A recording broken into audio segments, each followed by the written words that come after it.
আব্দুল করিম কর্মরত রয়েছে গরু উপজেলা স্বাস্থ্য কমপ্লেক্সে।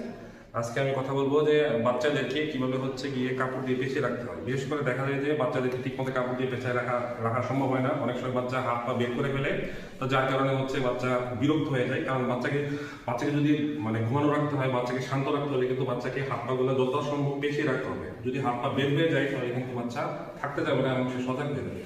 তো এরকম ইউজারি সচরাচর কাপড় থাকে, যে কাপড় আপনাকে বাচ্চাকে পেঁচিয়ে রাখি, এবং চার কোণে একটা কাপড় থাকে। আমরা প্রথমে যেটা করবো, এটাকে এবার খোলাখুলি রাখবো, খোলাখুলি রাখবো এবং মাথাটাকে একটু এদিকে ভাঁজ করে দেবো। ঠিক আছে, মাথাটা রাখেন একটু আমার।